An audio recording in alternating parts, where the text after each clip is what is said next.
राष्ट्रपति रामनाथ कोविंद 25 जुलाई से 28 जुलाई तक जम्मू कश्मीर और लद्दाख का दौरा करेंगे। महाराष्ट्र में हुई भारी बारिश के चलते कई लोगों ने अपनी जान गंवाई है। इस दौरान भारत के राष्ट्रपति रामनाथ कोविंद ने महाराष्ट्र के राज्यपाल से बात कर चिंता जताई। केंद्रीय गृह मंत्री अमित शाह ने मेघालय के मामलों में अंतर्राज्य बस टर्मिनल का उद्घाटन किया। इस दौरान उन्होंने मेघालय और संपूर्ण पूर्वोत्तर की जनता को बधाई दी और कहा, ये अंतर्राष्ट्रीय बस टर्मिनल नॉर्थ ईस्ट की रोड कनेक्टिविटी के लिए एक बहुत बड़ा केंद्र बनने वाला है। राहुल गांधी ने पेगासस मामले में आरोप लगाते हुए कहा, प्रधानमंत्री और गृह मंत्री ने आतंकवादी और अपराधियों के खिलाफ इस्तेमाल किए जाने वाले पेगासस स्पाईवेयर का इस्तेमाल देश के लोकतंत्र और उसके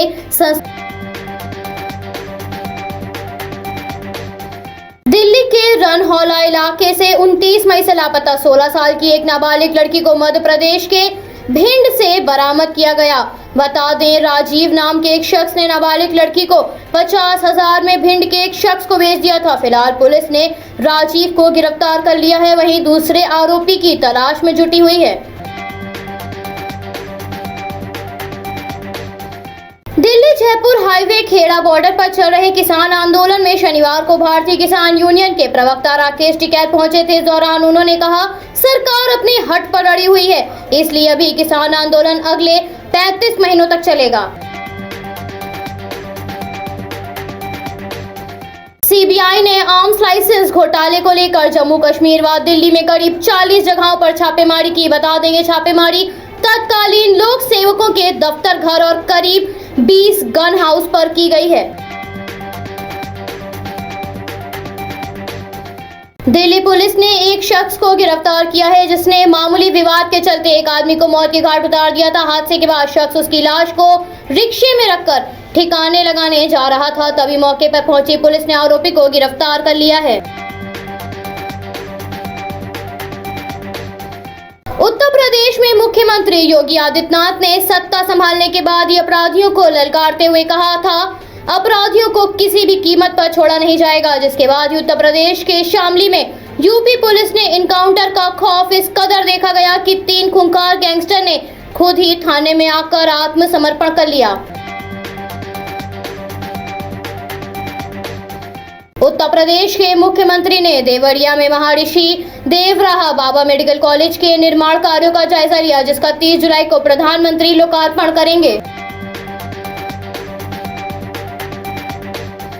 मुख्यमंत्री योगी आदित्यनाथ आज अयोध्या का दौरा करेंगे। इस दौरान सीएम योगी निर्माणाधीन दशरथ मेडिकल कॉलेज का निरीक्षण करेंगे और साथ ही दर्शन नगर अस्पताल में लगाए गए ऑक्सीजन प्लांट का जायजा लेंगे। इसके साथ ही मुख्यमंत्री हनुमानगढ़ी और राम जन्मभूमि में दर्शन और पूजा अर्चना भी करेंगे।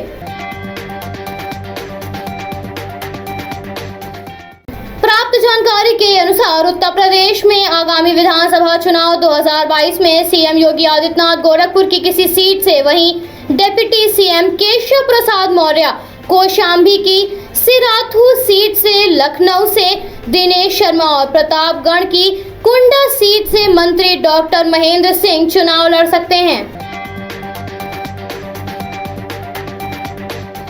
राजधानी लखनऊ में नागरिक परिषद व ऑल इंडिया वर्कर्स काउंसिल के संयुक्त तत्वाधान में लेखक व सामाजिक कार्यकर्ता मोहम्मद मसूद याद में श्रद्धांजलि सभा का आयोजन किया गया, जिसमें पत्रकारिता, आलोचना, इतिहास आदि विविध क्षेत्रों में मोहम्मद मसूद ने किस तरह से योगदान किया, इसका भी जिक्र किया गया।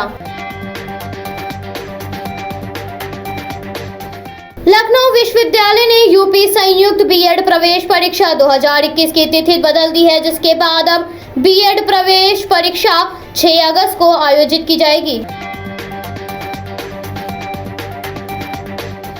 उत्तर प्रदेश विधानसभा चुनाव 2022 को लेकर सभी राजनीतिक पार्टियां जुटी हुई हैं। इसी बीच बसपा समर्थकों का जत्था कहे जाने वाले अंबेडकर नगर में बसपा के नेता सतीश चंद्र मिश्र ने अभी वहां पर डेरा डाल लिया है और बीएसपी सबसे ज्यादा फोकस अंबेडकर नगर पर ही कर रही है।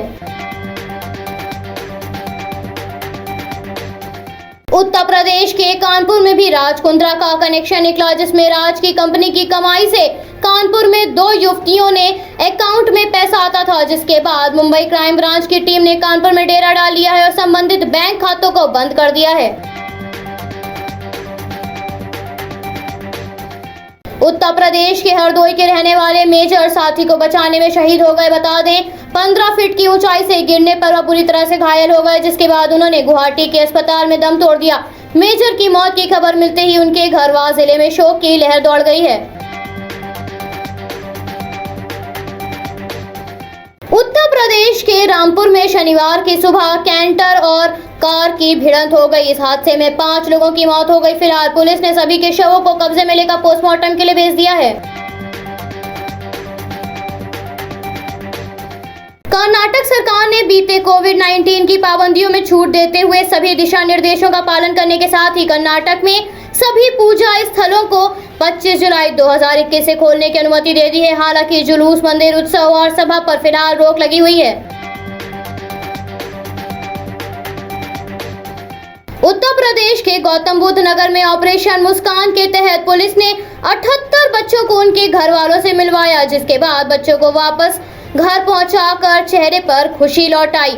वहीं ऑपरेशन मुस्कान का आयोजन पुलिस कमिश्नर कार्यालय में किया गया, जिसमें ऑपरेशन का हिस्सा रहे पुलिस कर्मियों को भी सम्मानित किया गया। उत्तर प्रदेश अपर मुख्य सचिव स्वास्थ्य अमित मोहन प्रसाद ने वैक्सीनेशन की जानकारी देते हुए बताया, बीते दिन प्रदेश में वैक्सीन की 10,06,000 से ज्यादा खुराक लगाई गई, जो अभी तक का सर्वाधिक आंकड़ा है। वहीं प्रदेश में अब तक कुल 4 करोड़ 38 लाख से ज्यादा वैक्सीन की खुराक लगाई जा चुकी है।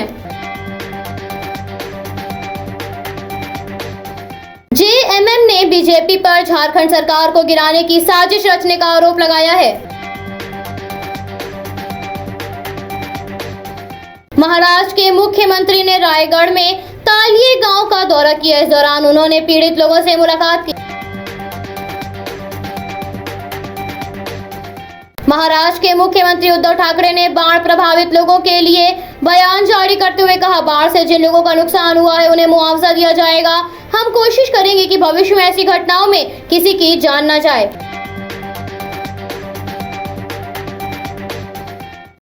महाराष्ट्र के रायगढ़ में बाढ़ ने तबाही मचा दी है, जिसके मद्देनजर एनडीआरएफ की टीमें राहत और बचाव कार्य कर रही हैं। पश्चिम बंगाल उच्च माध्यमिक शिक्षा परिषद की प्रमुख महुआ दास ने 12वीं कक्षा की टॉपर छात्रा का नाम लेने की बजाय उसका धर्म बताया, जिसे लेकर उसकी आलोचना हो रही है। उन्होंने कहा, इस साल सबसे ज्यादा अंक 499 आए हैं। एक मुस्लिम लड़की इतने अंक लाई है, जिसके बाद राजनीतिक और धार्मिक संगठनों ने उन्हें हटाने की मांग की है। देश में कोरोना वैक्सीनेशन की तेजी के कारण संक्रमण के मामलों में कमी देखी जा रही है, जिसे लेकर स्वास्थ्य मंत्रालय ने वैक्सीन की खुराक के ताजा आंकड़े जारी करते हुए बताया, राज्य और केंद्र शासित प्रदेशों के पास अभी भी कोरोना वैक्सीन की 2.98 करोड़ से ज्यादा खुराक मौजूद है।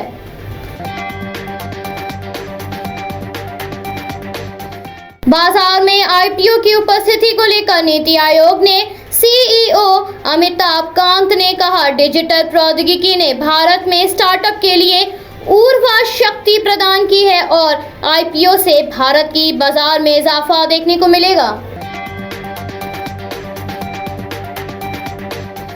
सूर्य कुमार यादव श्रीलंका के खिलाफ 3 मैचों की वनडे सीरीज में भारत की तरफ से सबसे ज्यादा रन बनाने के मामले में दूसरे नंबर पर है, जिसके चलते ही सूर्य कुमार यादव ने डेब्यू ओडीआई सीरीज में the player of the series का खिताब जीत लिया है। भारतीय वेट लिफ्टर मीराबाई चानू के माता पिता ने कहा, हमें अपनी बेटी पर गर्व है, उसने देश का नाम रोशन किया है। मध्य प्रदेश के पन्ना जिले के गांव में आकाशीय बिजली गिरने की 4 अलग अलग घटनाओं में 5 लोगों की मौत हुई, जबकि 18 लोग घायल हो गए हैं। इस पर कलेक्टर संजय कुमार मिश्रा ने बताया, 11 घायल लोगों का पन्ना के जिला अस्पताल में इलाज चल रहा है।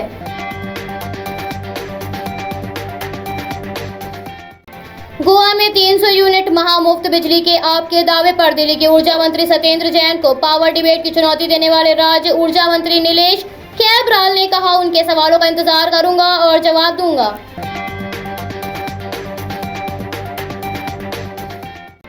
तमिलनाडु में बिजली के जनरेटर से निकले धुएं की चपेट में आने से 2 लोगों की मौत हो गई, जबकि 3 को अस्पताल में भर्ती कराया गया है। बता दें, मंदिर में कार्यक्रम के दौरान बिजली न होने पर 5 जनरेटर चलाने गए थे और जनरेटर वाले कमरे में ही दरवाजा बंद कर सो गए थे।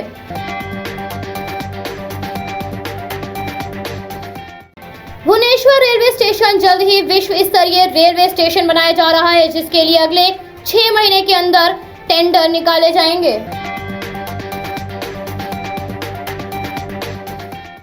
जम्मू कश्मीर के पूंछ में कृष्णा घाटी सेक्टर में नियंत्रण रेखा के पास शुक्रवार को एक बारूदी सुरंग में विस्फोट होने से भारतीय सेना का एक जवान शहीद हो गया। इसके चलते एक अधिकारी ने बताया, बारूदी सुरंग पर पैर रख दिया था, जिससे उसमें विस्फोट हो गया।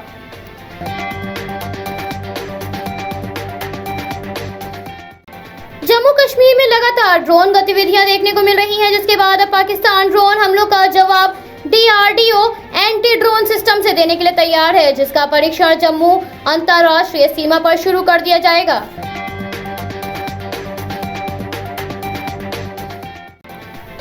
CISC ने ICSE का परिणाम घोषित कर दिया है। बीते दिन दोपहर 3 बजे 2021 के परिणाम का ऐलान कर दिया गया है, जिसके बाद विद्यार्थियों में खुशी की लहर देखने को मिली।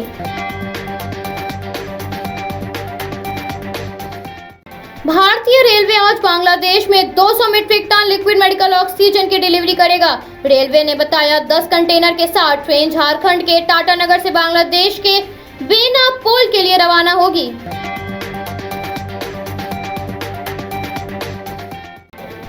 जापानी वाहन निर्माता कंपनी यामाहा की भारत में entry level sports bike R15 काफी पॉपुलर है, जिसको लेकर माना जा रहा है कंपनी अपनी इस बाइक के अपडेटेड वर्जन को जल्द ही लॉन्च कर सकती है।